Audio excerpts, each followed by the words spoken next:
When I decided to, for lack of a better words, go public and become an advocate and speak out and share my story, it was certainly not a decision I took lightly. And it was one that I honestly thought that I would never do. I am quite happy blending in. I'm quite happy just being a mom and going about life. But as I moved on from my abduction, I started having people approach me all the time. I had people write me letters and share their experiences with me, and it broke my heart. I mean, it made me sick to my stomach. There was never anyone that I knew growing up who had actually spoken out that they had been a victim of sexual assault or rape or kidnapping or domestic violence, even. I didn't know anyone. But after my kidnapping, and I had all of these people come and disclose to me and talk about the reasons why they didn't share or why they were scared to share, I just had this feeling that this is something that I can make a difference in. Going through my abduction and everything since then in the past 20 years, and also becoming a mom, I would say it's probably a daily battle for me between not helicoptering over my children every second of the day, but trying to teach them, trying to educate them, help them to understand what's okay, what's not okay, what's normal, what's not normal. Surprises are okay, secrets are not okay.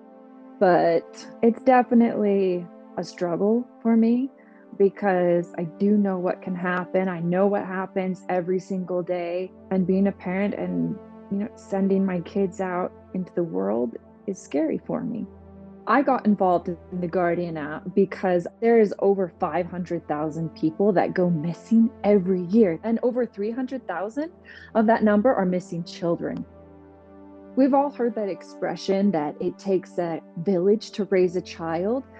And that's really what this app is. You download it in the App Store, wherever you get your apps, and then you create a profile. It shows what your child looks like, any special additional detail, if they have special needs, where to get in touch. And if your child disappears, you don't know if they just wandered off, you don't know if someone took them. You hit this alert, you send it out as quickly as possible because time is of the essence. Every minute counts when a child disappears. The first 48 hours are absolutely crucial to the safe return of children.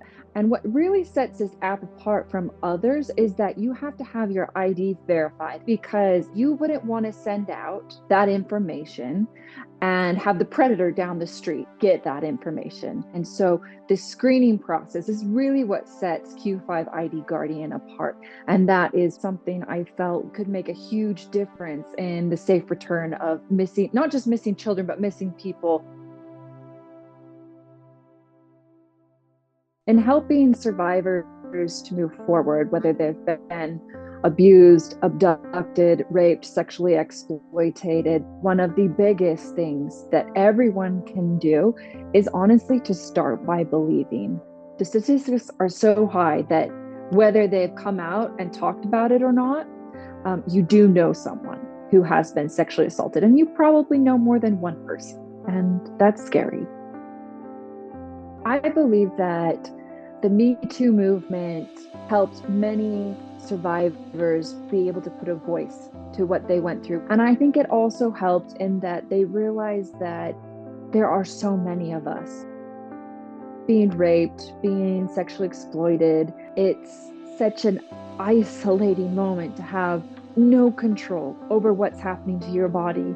And it's very hard to believe that anyone else has ever experienced what you've experienced. It's hard to feel that other people will understand what you've been through, but seeing other people coming forward and sharing their experiences and talking about it without shame, I think that goes such a long way in helping other survivors to find their confidence and realize this was not my fault. I did not deserve this to happen.